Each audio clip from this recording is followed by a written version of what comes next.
Hello students, कैसे हो आप सभी। आज मैं आपके YouTube channel easy bio teach पर लेके आई हूँ बीएड फर्स्ट ईयर का टॉपिक ऑपरेंट कंडीशनिंग थ्योरी। ये जो हमारा टॉपिक है वो यहाँ पे पार्ट 1 यानी कि जो हमारा पेपर नंबर 1 है उसके अंदर यूनिट नंबर 3 का हमारा टॉपिक है, जो कि हमारा एग्जाम पॉइंट ऑफ व्यू से इम्पोर्टेंट टॉपिक है। हम यहाँ पे पढ़ेंगे ऑपरेंट कंडीशनिंग थ्योरी को।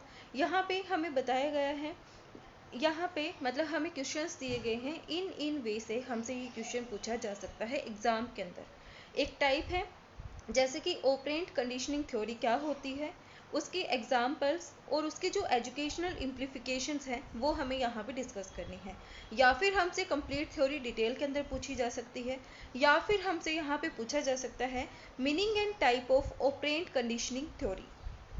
या फिर हमसे पूछा जा सकता है कि इस थ्योरी से यानी कि how does learning take place according to this theory, ये हमसे इस क्वेश्चन के अंदर पूछा जा सकता है। या फिर हमसे यहाँ पे कंप्लीट थ्योरी पूछी जाएगी कि कैसे होता है ऑपरेंट कंडीशनिंग थ्योरी, होती क्या है, उसको डिस्कस करो डिटेल के अंदर। या फिर हमसे पूछा जाएगा लर्निंग को डिफाइन करो with the help of example, discuss classical and operand conditioning theory of learning. तो यहाँ पे आज हम बात करेंगे ऑपरेंट कंडीशनिंग थ्योरी की, जो कि बेस्ड है किसके ऊपर, री इन्फोर्समेंट के ऊपर। यानी कि एक टाइप से ये मैं सिर्फ आपको इसलिए बता रही हूँ कि यहाँ पे हम क्या करेंगे, री इन्फोर्समेंट के ऊपर ही इस थ्योरी को पढ़ेंगे। तो जो ऑपरेंट कंडीशनिंग थ्योरी है उसको हम इंस्ट्रूमेंटल थ्योरी भी बोलते हैं। अब इसको हम इंस्ट्रूमेंटल थ्योरी क्यों बोलते हैं, इससे पहले जो थ्योरी थी जो कि पैवलोव ने दी थी वो कौन सी थी, क्लासिकल कंडीशनिंग थ्योरी थी। तो जो क्लासिकल कंडीशनिंग थ्योरी थी उसके अंदर जो लर्नर था वो क्या था, वो पैसिव था। और जो ऑपरेंट कंडीशनिंग थ्योरी है उसके अंदर जो लर्निंग है, जो लर्नर है वो क्या है, एक्टिव है। अब जो पेवलोव वाली थ्योरी थी उसके अंदर जैसे कि मैंने बोला जो लर्नर है वो क्या था, पैसिव था। जैसे कि जब वो क्या कर रहा था, जब वो बैल को बजा रहा था, जो कुत्ता था जो बैल को बजा रहा था, तो उसके मुंह से क्या हो रहा था, जो स्लाइवा है वो हर बार क्या हो रहा था, रिलीज हो रहा था। लेकिन जो ऑपरेंट कंडीशनिंग थ्योरी है उसके अंदर क्या है, उल्टा है।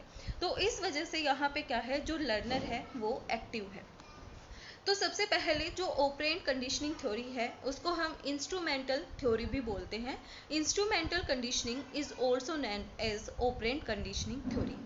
बेसिक अजम्पशंस क्या हैं इस थ्योरी की, जो बिहेवियर है लर्नर का उसको हम क्या करते हैं, री इन्फोर्स करते हैं। तो जो स्किनर थे उन्होंने दो टाइप के बिहेवियर को यहाँ पे क्या करा, ह्यूमन बीइंग के अंदर फाइंड किया। वो कौन कौन से थे, रिस्पॉन्स और ऑपरेंट। तो हमने जो पेवलोव की जो थ्योरी पढ़ी थी, जो स्टिमुलस है वो उसके अगेंस्ट क्या आता है, रिस्पॉन्स आता है वहाँ पे। तो यहाँ पे जो रिस्पॉन्स है वो किससे रिलेटेड है, स्टिमुलस से रिस्पॉन्स है, स्टिमुलस से रिलेटेड है। लेकिन जो ऑपरेंट है वो किससे रिलेटेड नहीं है, स्टिमुलस से रिलेटेड नहीं है। ये क्या है, इंडिपेंडेंट है। तो जो ऑपरेंट का जो बिहेवियर है वो क्या नहीं है, एसोसिएटेड नहीं है स्टिमुलस के साथ, किसी भी स्टिमुलस के साथ। तो यहाँ पे जो ऑपरेंट है इसकी जो स्ट्रेंथ है उसको हम रिफ्लेक्स लॉस के साथ क्या नहीं कर पाते, मेजर नहीं कर पाते। The rate of response is measure of strength of operant. ये क्या बोला था, स्किनर ने बोला था, दो टाइप के बिहेवियर फाइंड किए थे ह्यूमन बीइंग के अंदर, स्टिमुलस सॉरी रिस्पॉन्स और ऑपरेंट। रिस्पॉन्स रिलेटेड है स्टिमुलस से, ऑपरेंट रिलेटेड नहीं है। इसको हम रिफ्लेक्स लॉ से यहाँ पे क्या नहीं कर पाते, मेजर नहीं कर पाते। उसके बाद जो इंस्ट्रूमेंटल कंडीशनिंग है ये क्या है, अनदर मेथड है किसका, एसोसिएटिंग स्टिमुलस रिस्पॉन्स का। यहाँ पे दो मेथड एस्टेब्लिश किए थे to for the association between stimulus responses. एक है क्लासिकल कंडीशनिंग, एक है इंस्ट्रूमेंटल और ऑपरेंट कंडीशनिंग। तो जो इंस्ट्रूमेंटल कंडीशनिंग है उसके बहुत सारे कैरेक्टरिस्टिक्स हैं। जैसे कि ये जो टाइप है कंडीशनिंग का वो क्या करता है, प्रेजेंट करता है सम डेफिनेट रिस्पॉन्सेज और ब्लॉक्स को। उसके बाद यहाँ पे क्या मिलता है, रिवॉर्ड मिलता है। The type of conditioning use those processes which include reward and positive stimulus. यानी कि यहाँ पे रिवॉर्ड और पॉजिटिव स्टिमुलस को क्या किया गया है, इंक्लूड किया गया है। ये जो कंडीशनिंग है वो किसके ऊपर डिपेंड है, सब्जेक्ट रिस्पॉन्स के ऊपर डिपेंड है। उसके बाद यहाँ पे बोला जैसे कि हमने बोला ये किसके ऊपर है, एक्टिव लर्नर है यहाँ पे। तो एक टाइप से क्या होता है, जैसे भी यहाँ पे कोई स्टूडेंट है, अगर जो स्टूडेंट है वो अच्छा काम करता है तो उसको वहाँ पे क्या मिलता है, रिवॉर्ड मिलता है। यानी कि यहाँ पे एक टाइप से प्लस पनिशमेंट भी होती है और एक नेगेटिव पनिशमेंट भी होती है। तो in this conditioning the subject by presenting A set response get rid of rewards और पॉजिटिव स्टिमुलस। यानी कि यहाँ पे किसको ऐड किया गया है, पॉजिटिव स्टिमुलस और रिवॉर्ड को भी ऐड किया गया है। O for own discriminative clues यहाँ पे यूज किए गए हैं इस एक्सपेरिमेंट के अंदर, जो कि रिलेटेड हैं कंडीशनिंग के। जो इस कंडीशनिंग के through as a result of this conditioning जो पर्सन है वो क्या एक्वायर करता है, नए रिस्पॉन्सेज को एक्वायर करता है। अब हम देखते हैं स्किनर ऑपरेट कंडीशनिंग थ्योरी। जो BF स्किनर थे उन्होंने 1935 में ऑपरेंट कंडीशनिंग थ्योरी को क्या किया था, डिस्कवर किया था। ये एक साइकोलॉजिस्ट थे। इस थ्योरी को हम ऑपरेंट कंडीशनिंग थ्योरी और इंस्ट्रूमेंटल कंडीशनिंग थ्योरी भी बोलते हैं।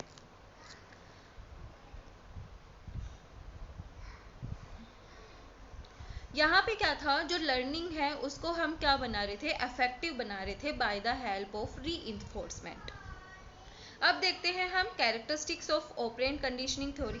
तो यहाँ पे ऑपरेंट कंडीशनिंग थ्योरी के अंदर क्या बोला गया था, यहाँ पे हम क्या कर रहे हैं, रिवॉर्ड्स को यूज कर रहे हैं। यानी कि जो बच्चा है अच्छा काम कर रहे हैं तो वहाँ पे हम उसके लिए क्या कर रहे हैं, उसको एनकरेज कर रहे हैं, उसको रिवॉर्ड दे रहे हैं। तो जो रिवॉर्ड है वो क्या है, स्टिमुलस है। सेकेंड, यहाँ पे in the experimental conditioning process जो ऑर्गेनिज्म है वो इंस्पायर्ड है to show a specific response के। ऑर्गेनिज्म है वो एक्टिव रोल प्ले करता है in order to show its responses. यहाँ पे जो एक्सपेरिमेंटल स्कीम है ऑपरेंट कंडीशनिंग थ्योरी की, वो क्या करती है, रिस्पॉन्स करती है। Only those responses are conditioned that are under the control of the organisms. यानी कि सिर्फ वही रिस्पॉन्सेज क्या होते हैं, कंडीशनड होते हैं, जो कि अंडर द कंट्रोल होते हैं ऑर्गेनिज्म के। In the operant conditioning, an organism show a specific response and is reward for that. यहाँ पे organism क्या करता है, specific response show करता है और उसके लिए उसको reward मिलता है। अब स्किनर का experiment क्या है, तो जो स्किनर हैं उन्होंने सबसे पहले रैट्स के ऊपर क्या किया था, अपना यहाँ पे एक्सपेरिमेंट किया था। उसके बाद पीजन के ऊपर भी उन्होंने अपना एक्सपेरिमेंट शो किया था। तो उन्होंने यहाँ पे क्या लिया, एक केस लिया अपने एक्सपेरिमेंट को परफॉर्म करने के लिए। उसके ऊपर उन्होंने एक लेवर लगा दी, यानी कि उसको बांध दिया। यहाँ पे एक ग्रीन लाइट है और एक यहाँ पे रेड लाइट है, और ये यहाँ पे क्या है, इसका फूड है, रेड का फूड है। तो मैं इसको आपको थ्योरी पॉइंट ऑफ व्यू से बताऊंगी। जब आप इसको रीड करोगे तो आपको ये बहुत ज़्यादा ईजी रहेगा। अब जो स्किनर थे उन्होंने क्या किया, ये जो रैट है इसको इस केस के अंदर बंद कर दिया।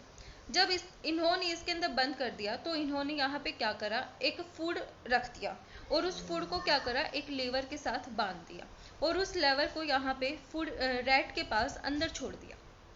तो अब जो रैट है उसको क्या लगी, भूख लगी। जब इसको भूख लगी तो जो रैट है वो क्या करने लग गया, बहुत सारी एक्टिविटी करने लग गया इसके अंदर।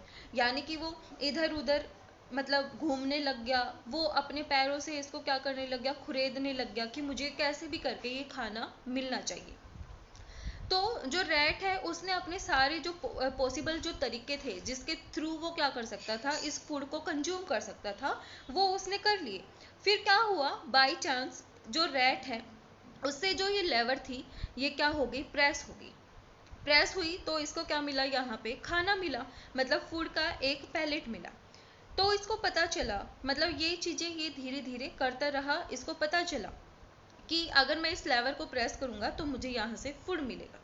अब बात थी यहाँ पे रेड लाइट और ग्रीन लाइट, दो लाइट्स प्रेजेंट थी। तो जब यहाँ पे green light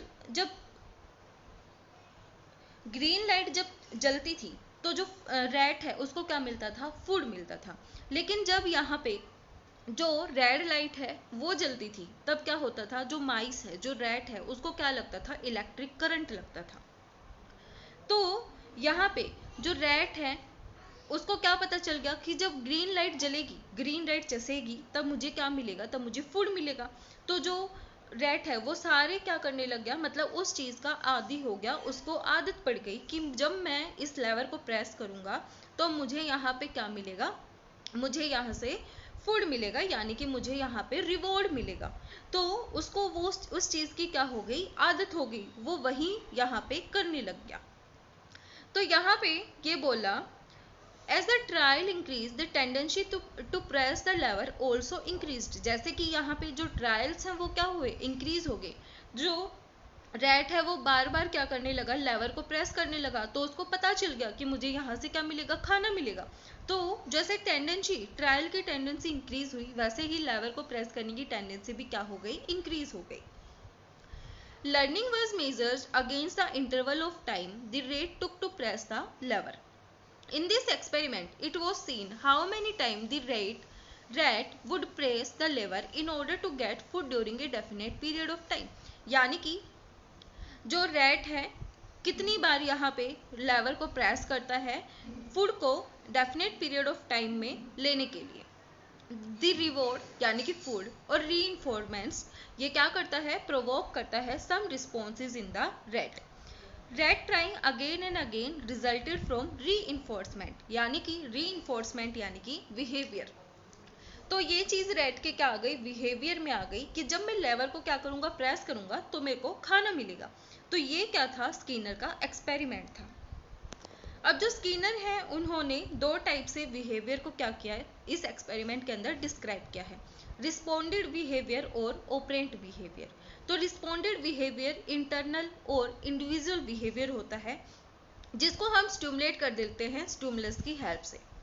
The organism has no control over his behavior, यानी कि यहाँ पे जो ऑर्गेनिज्म है वो अपने बिहेवियर को कंट्रोल नहीं कर पाता। जैसे कि क्लासिकल कंडीशनिंग थ्योरी के अंदर था, जब डॉग है वो फूड को देखता था तो उससे क्या होता था, उसके स्लाइवा आता था। तो वो क्या है, एग्जाम्पल है रिस्पोंडेड बिहेवियर का। अब ऑपरेंट बिहेवियर के अंदर क्या होता है, external, it can be measured, इसको हम क्या कर सकते हैं, मेजर कर सकते हैं। ऑपरेंट बिहेवियर रिस्पोंडेड बिहेवियर से अलग होता है। इस बिहेवियर को is not under the control of A direct stimulus. जो ऑपरेंट बिहेवियर है वो किसके, यानी कि उसको हम यहाँ पे क्या नहीं कर सकते, कंट्रोल नहीं कर सकते under the control of direct stimulus. Behaviour of the rate in the Skinner's experiment. तो जो स्किनर्स का जो एक्सपेरिमेंट है वो जो रैट का जो बिहेवियर है स्किनर एक्सपेरिमेंट के अंदर वो क्या है, ऑपरेंट बिहेवियर है। तो एग्जाम्पल के तौर पे हम वो यहाँ पे लिख सकते हैं। फिर हम देखते हैं ऑपरेशन इन ऑपरेंट कंडीशनिंग, यानी कि इसके प्रिंसिपल्स भी इसको हम बोल सकते हैं।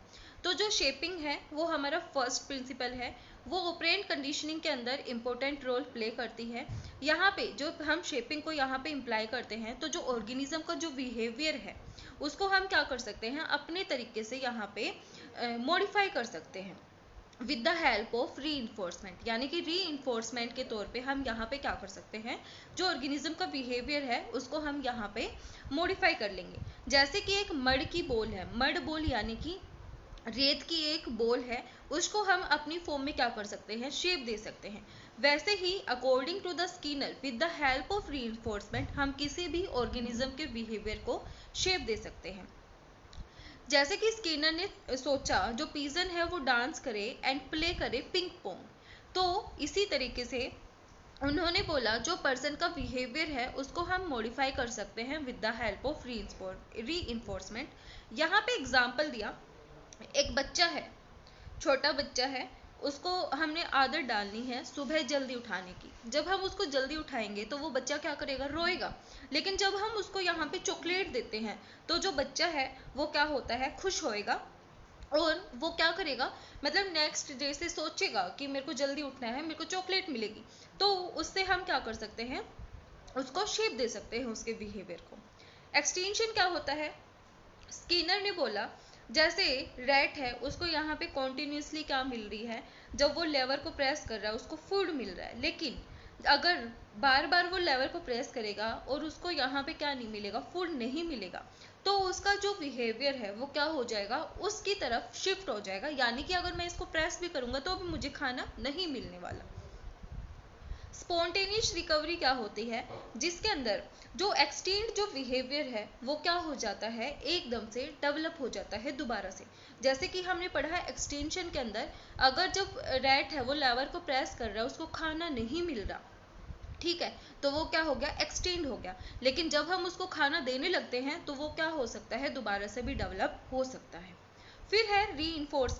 तो जो री है वो इम्पोर्टेंट रोल प्ले करता है ऑपरेंट कंडीशनिंग के अंदर।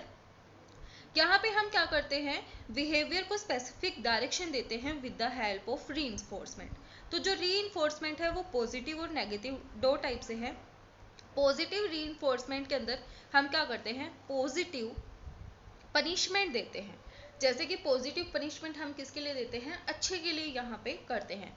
तो जो पॉजिटिव री है वो क्या होता है, पॉजिटिव पनिशमेंट होती है, और जो नेगेटिव री होता है वो क्या है, नेगेटिव पनिशमेंट है। ये क्या करता है, डीएक्टिवेट करता है एक्टिव रिस्पॉन्स को। यहाँ पे is a stimulus to which an organism respond by doing something. यहाँ पे क्या करता है, जो ऑर्गेनिज्म है वो रिस्पॉन्ड करता है। In the positive reinforcement, the stimulus, food or water or sex acquire reinforcing properties by being associated with the environment of the organism. यहाँ पे हम क्या करते हैं, नेगेटिव पनिशमेंट यानी कि नेगेटिव रीइंफोर्समेंट क्या करता है, डीएक्टिव करता है एक्टिव रिस्पॉन्स को। यहाँ पे जो ऑर्गेनिज्म है वो क्या करता है, ट्राई करता है स्टिमुलस को अवॉइड करने की। जनरलाइजेशन के अंदर हमारा क्या होता है, यहाँ पे greater the similarity between two stimuli, यानी कि वो यहाँ पे क्या नहीं कर पाता, डिस्क्रिमिनेट नहीं कर पाता। उन दोनों के बीच दो स्टिमुलस हैं, उन दोनों के बीच वो यहाँ पे मतलब डिससिमिलरिटीज नहीं देख पाता, तो उसको हम क्या बोलते हैं, जनरलाइजेशन बोलते हैं। डिस्क्रिमिनेशन के अंदर क्या होता है, जैसे हम जनरलाइजेशन को ही पढ़ते हैं, जो डॉग है उसको यहाँ पे पता नहीं चल रहा, जैसे वो लेवर को जब यहाँ पे प्रेस करता है, यानी कि वो जब बैल बजाता है तो उसको लगता है कि मुझे फूड मिलेगा, यानी फूड मिलो चाहे मत मिलो, उसको क्या आ रही थी, सलाइवा आ रहा था, वो क्या है, जनरलाइजेशन है। लेकिन डिस्क्रिमिनेशन क्या होता है, आफ्टर सम टाइम उसको पता चल जाता है कि मेरे को फूड नहीं मिलेगा, तो वो क्या है, डिस्क्रिमिनेशन है, यानी कि दो स्टिमुलस के बीच में वो क्या कर लेता है, यहाँ पे डिस्क्रिमिनेशन कर लेता है, उसको हम बोलते हैं डिस्क्रिमिनेशन। अब हम देखते हैं educational implications operand conditioning theory के। ये क्या करती है, शेपिंग द बिहेवियर, जो स्टूडेंट्स का बिहेवियर है उसको यहाँ पे इम्प्रूव करने में हेल्प करती है। यहाँ पे जो हैंड राइटिंग है स्टूडेंट की, एग्जाम्पल हम पढ़ रहे हैं, जैसे कि जो स्टूडेंट की हैंड राइटिंग है वो यहाँ पे अच्छी नहीं है, तो वो जो टीचर है वो यहाँ पे बच्चे को पनिश नहीं करता, बल्कि वो क्या करता है, अच्छे एक्सपेक्ट्स को यहाँ पे क्या करता है, आइडेंटिफाई करता है कि स्टूडेंट की हैंडराइटिंग को वो कैसे यहाँ पे इम्प्रूव करवा सकता है। तो जो हैंडराइटिंग है स्टूडेंट की, यहाँ पे वो क्या करता है, जो टीचर है वो इम्प्रूव करवाता है ग्रेजुअली थ्रू द री। तो यहाँ पे जो टीचर है वो जैसे क्या करता है, बच्चे को रिवॉर्ड देता है, बच्चों को यहाँ पे क्या करता है, हैंड राइटिंग के लिए जैसे अच्छे अच्छे तरीके बताता है, जिससे वो क्या करता है, बच्चे की हैंड राइटिंग को यहाँ पे अच्छा करवाने में हेल्प करता है थ्रू री। तो यहाँ पे वो क्या करता है, शेप करता है बिहेवियर को। फिर यहाँ पे है एलिमिनेशन ऑफ फियर। ये जो थ्योरी है वो हेल्पफुल है एलिमिनेशन ऑफ फियर, यानी कि जो स्टूडेंट्स का जो माइंड के अंदर जो डर है उसको यहाँ पे एलिमिनेट करने में उसको हेल्प करती है। जैसे कि if a student give up the habit of stealing, किसी स्टूडेंट को क्या है, यहाँ पे चोरी करने की आदत है, तो उसको वो टीचर क्या दे, रिवॉर्ड दे, तो जिससे वो क्या होता है, जो बच्चा है वो क्या करता है, उस हैबिट को छोड़ दे। तो ये क्या है, एलिमिनेशन ऑफ फियर। री क्या है, एक इम्पोर्टेंट मेथड है क्लासरूम के अंदर। यहाँ पे हम क्या करते हैं, स्टूडेंट को बिहेवियर को री करते हैं डिजायरेबल डायरेक्शन के अंदर। तो जो री है वो क्या है, एक इम्पोर्टेंट फैक्टर है क्लासरूम के अंदर। फ्रॉम इजी टू डिफिकल्ट, ये जो थ्योरी है वो क्या करती है, इजी टू कॉम्प्लेक्स के थ्रू प्रोसीड करती है। तो यहाँ पे जैसे जो टफ, जैसे क्या होता है, पूरा लेसन है हमारा, तो सबसे पहले यहाँ पे इजी से स्टार्ट करके हम कॉम्प्लेक्स तक जाते हैं, तो उसको हम बोलते हैं फ्रॉम इजी टू डिफिकल्ट। यहाँ पे ये क्या करता है, स्टूडेंट्स को मोटिवेट करता है लर्न करने के लिए, उनकी जो वोकेबलरी है उसको इम्प्रूव करने में हेल्प करता है। उसके बाद स्मॉल स्टेप्स के अंदर उसको क्या करता है, यहाँ पे डिवाइड करता है स्टडी मटेरियल्स को, जिससे जो स्टूडेंट्स है वो इसको इजी वे के अंदर क्या कर ले, लर्न कर ले। प्रोग्राम लर्निंग क्या होती है, जो स्किनर है उन्होंने प्रोग्राम लर्निंग का कॉन्सेप्ट भी क्या किया था, डेवलप किया था। जो टीचर है वो डिटरमाइन करता है एजुकेशनल एम्स को on the basis of students capabilities programs his teaching accordingly, यानी कि जो स्टूडेंट है on the basis of the students capability यहाँ पे जो लेसन वगैरह है उनको प्रोग्राम करता है। तो जो प्रोग्राम लर्निंग है, स्टडी मटेरियल है, उसको प्रेजेंट करता है स्टूडेंट, जो टीचर है प्रोग्राम लर्निंग के अंदर क्या करता है, स्टडी मटेरियल को प्रेजेंट करता है स्टूडेंट्स के सामने थ्रू द इंस्ट्रूमेंट और बुकलेट्स के थ्रू।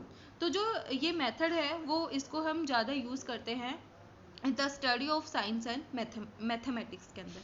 तो जो स्किनर्स की थ्योरी है वो क्या करती है, यहाँ पे सेटिस्फैक्शन प्रोवाइड करती है थ्रू लर्निंग के रिगार्डिंग। उसके बाद हम देखते हैं criticism of operand conditioning theory. यहाँ पे जो जेनेटिक फैक्टर है उसको ज़्यादा इंपॉर्टेंस नहीं दी गई। ये जो थ्योरी है वो अप्रोप्राइट है ओनली इन नेचुरल इन्वायरमेंट के अंदर। यहाँ पे जो ऑपरेंट कंडीशनिंग थ्योरी है वो इनकेपेबल है of measuring the curiosity and creativity of the organism को यहाँ पे मेजर करने के लिए क्या है, इनकेपेबल है। जो स्किनर है उसने ज़्यादा इंपॉर्टेंस प्रोवाइड नहीं की intrinsic capabilities of the organism की।